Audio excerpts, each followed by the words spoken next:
19. The night I overheard my stepbrother say my name in a way I never imagined Lillian God. His voice was low, rough, and full of something I didn't understand. It was 3 a.m. and the house was deathly quiet. I had only gotten up to grab a glass of water, but I froze mid-step when I heard it. My name, Killian, had come home for a short visit. He rarely stayed with us, preferring his own home across town since my dad married his mom 3 years ago. I'd only seen him twice. I remembered the first time I saw him like it was yesterday. He was tall, broad-shouldered, haired, and impossibly handsome. He gave off this air of power and control that made it impossible to look away, but that was all he had ever been to me, distant. He never acknowledged me, never smiled, and barely spoke to anyone unless necessary. To him, I was invisible. And yet last night I heard my name on his lips. I knew I should have turned around and gone back to bed, but something in his voice so raw, so desperate, made my feet move closer. The bathroom door was slightly ajar and the light spilled out in a soft glow. I peeked through the gap and saw what I saw took my breath away. There he was. Killian.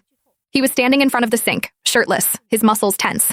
His hand gripped the edge of the counter while his other moved lower. His head was tilted back slightly and his jaw was tight like he was trying to hold something in, and then he whispered it again. Liana. I froze, my heart racing. My cheeks burned, but I couldn't look away. A part of me hated myself for staying, but another part was mesmerized. Then I accidentally made a sound. His head snapped toward the door and our eyes met for a split second of gaze. His gaze was dark, intense, and unreadable. But then the moment shattered.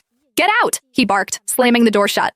The sound startled me out of my daze, and I stumbled back, my heart pounding in my chest. I ran down the hallway back to the safety of my room and shut the door behind me. I collapsed onto my bed, my mind spinning, mortified. I should have been mortified. I should have felt ashamed, but instead, all I could think about was the way he said my name. The next morning, I tried to stay away from him. I stayed in my room, holding my breath every time I heard footsteps in the hall. I waited until our parents left before sneaking to the kitchen, but he was already there, waiting.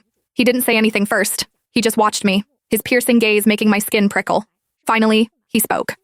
You were there last night, weren't you? His voice was low, almost a growl. I froze, clutching the hem of my shirt. I didn't mean to, but I did. He stepped closer, his tall frame towering over me. How long were you standing there, Liana? Long enough to hear everything I wasn't trying to what? Get caught? His lips curled into a smirk, but his eyes were burning with something dangerous. I took a step back, but the cold surface of the fridge stopped me. He moved closer, his hand bracing against the fridge beside my head. You liked it, didn't you? He murmured, his voice dropping to a whisper. Hearing me say your name like that.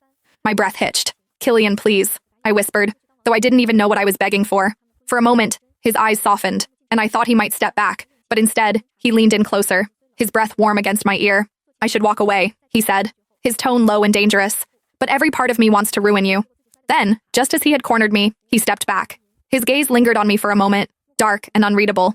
You better forget this ever happened, he said coldly, before turning and leaving the kitchen. I sank to the floor, my heart racing and my mind spinning. What had just happened?